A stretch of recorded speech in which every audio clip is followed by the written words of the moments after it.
this is like my 5th take at trying to make a video, but I am so confused right now. I am extremely confused, and I don't want to say the wrong thing because this is when people get really mad at me when I don't buy or don't follow up with the Dallas Cowboys. Like what's coming out of the Cowboys camp is I can't. The spin is just crazy to me. I can't get behind it. The Hardy stuff. I haven't really spoke on the Hardy stuff because to me when I saw him going off on Dez, first thing popped up in my mind was, well, Dez deserves it because now Dez gets to see firsthand. I said that live in the chat. I said now Dez gets a front row seat on how that looks and how scary that is when a dude is losing his mind and all that kind of stuff. So Dez saw what he used to do to others, and when Dez was telling Cal Orton, "Get the F off of me" or whatever, you remember that game, the Witten game when Witten had to get into it with him or whatever happened. But Hardy did the same thing when Dez went to try to touch him. "Don't touch me." And you can read Hardy's mouth. And I was like, yeah, don't touch. When somebody's mad, don't touch them.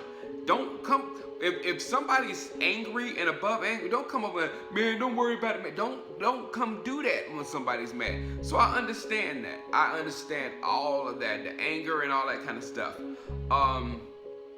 The walking in the huddle and smacking and getting in it basically with the coach. That's where I draw a clear line. A clear line.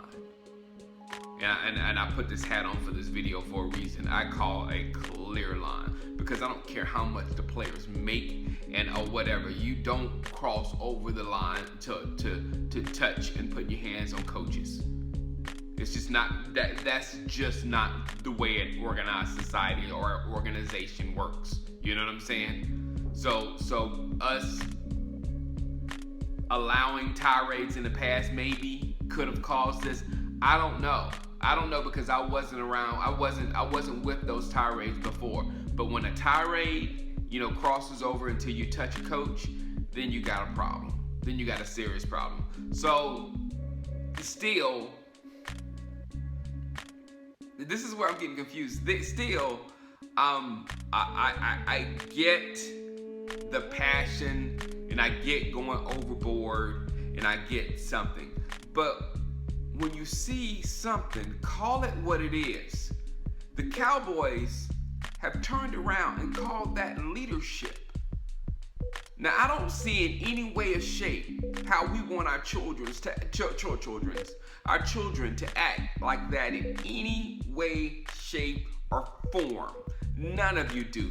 Even the ones that are out there that are acting ignorant right now. I don't care. I just want to win. You can do whatever. All you guys are saying the ignorant stuff, and you know who you are. You don't want your kid acting like that in school. You don't want your kid walking up to the teacher and slapping the papers out of her hand just because she's doing something wrong, or you figure she ain't doing a job well enough for your approval. You can't go and slap stuff out of people's hands like that, especially people of authority. So it is not leadership whatsoever. So that is a main thing that's confusing me. We're not far off. That's the thing.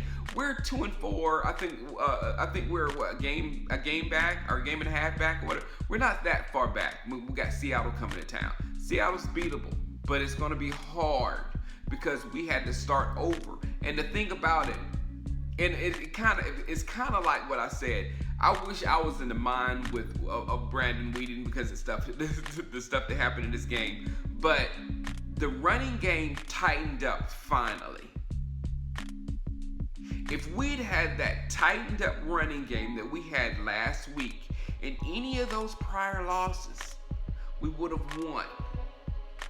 So finally, we start. See, things ain't gonna click right off the bat in the NFL. So finally, the running game starts to show some life. But what do when the running game starts to show some life?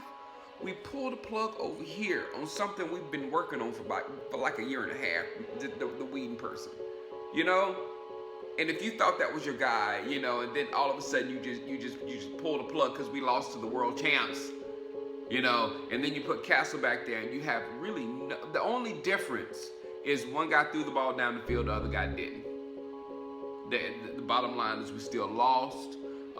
One guy kept his QBR much higher than the other by not throwing down the field. But Brandon Whedon, I know in his mind he was like, man, I could have done that. I could have took those chances, especially the one he floated down into the end zone, that interception. So I just don't see how that changed us in any way. And even when Matt Castle is running at full strength, I don't think he's that much of an upgrade over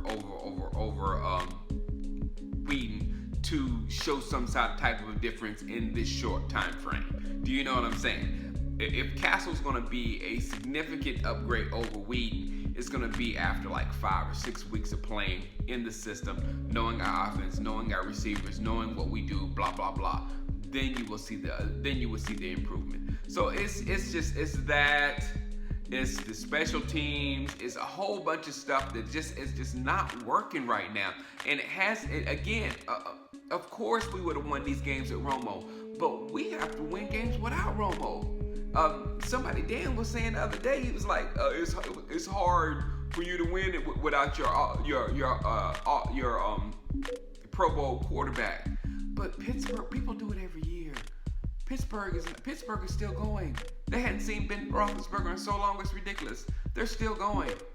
You know, last year the Cardinals, they were still going in the toughest division in football, still going, still made the playoffs. You know, then you think about it even further. There's only like a handful of teams in the league with an elite quarterback. So they're doing it. The Redskins doing it with Kirk Cousins. You know, we've got to get some wins. Bottom line, we're an NFL football team full of NFL talent, and we got to get some wins, period. The next 2 weeks are going to be tough. This week is going to be extremely tough. But we're not that far out of it, and we've got to get some wins. How? I do not know. It's hard for me to understand anything that's going right now. All I can say is I'm a Cowboy fan. I'm wishing for the best. That's it. That's all I got, people. All right, man. I'll see you later on this week. I'll make another video before the game. All right, holla at you. Peace.